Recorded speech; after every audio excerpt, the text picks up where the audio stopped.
നീ ആ പോളിനെയും നമ്മുടെ കുഞ്ഞിപ്പാലുവട്ടന്റെ കടയിലേക്ക് പോയിട്ടേ അവിടെ നിന്ന് ഒരു 4-5 പാന്റിനെ ഷർട്ടിനെ തുണി എടുക്ക്. എന്നിട്ട് ഷൺമുഖനെ ഏൽപ്പിക്ക് തയ്ക്കാൻ. ഇതെന്തിനപ്പത്? റെഡിമെയ്ഡ് മേടിച്ച പോരെ? എനിക്കും വാങ്ങണം. ഒറ്റ ടീഷർട്ടിലിടാൻ.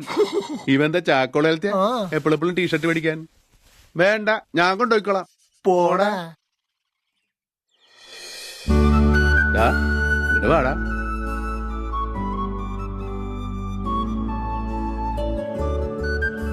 നീ ഇടക്കിടക്ക് ഇങ്ങോട്ട് വരണേട്ടാ. വേണച്ച 2 ദിവസം ഇവിടെ താമസിച്ചോ. ഒന്ന് ചെറുക്കടച്ചുള്ള നീ.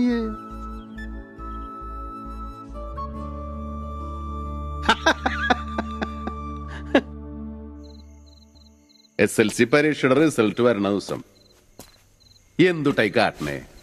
അതൊന്നും നടക്കില്ലട്ടാ. SLC പരീക്ഷയുടെ റിസൾട്ട് വരണ ദിവസം ആന്യമാഷ വീട്ടിലേക്ക് പോണതിന് മുമ്പ് ഞാനിവിടെ വന്നൊരു മെഴുകി കത്തിച്ചേർന്നു. ഓർമ്മയില്ല? എനിക്ക് ഓർമ്മയില്ല.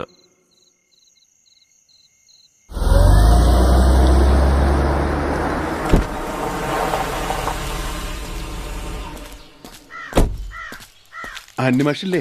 അകത്തുണ്ട്. ഇന്റർനെറ്റിലെ SLC റിസൾട്ട് നോക്കുക. എന്തായി മാഷ വല്ലതും അറിഞ്ഞോ? ഇല്ല, അതിലിടയ്ക്ക് സിസ്റ്റം ഒന്ന് ഹാങ് ആയി. പ്രാഞ്ചിരിക്കും. ഇരിപ്പുറക്കില്ല. താനൊന്ന് വേഗം നോക്കി പറഞ്ഞേ. ഓക്കെ. സിസ്റ്റം ഓക്കെ എന്നാ പറഞ്ഞത്. ഒരാളുടെ ആവേശം നോക്കി.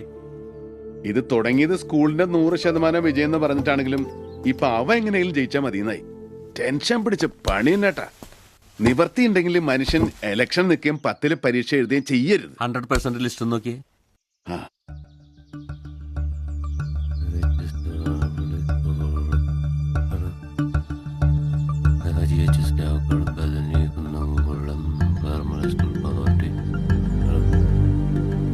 ഇല്ലല്ലേ?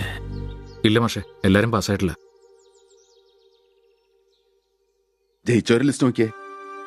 അല്ലെ തോറ്റത് ആരൊക്കെ നോക്ക്. തോറ്റോരുടെ കൂട്ടത്തിൽ ഏതായാലും പൊളി ഉണ്ടാവില്ല. അത് ഞാൻ ഗ്യാരണ്ടിയാ.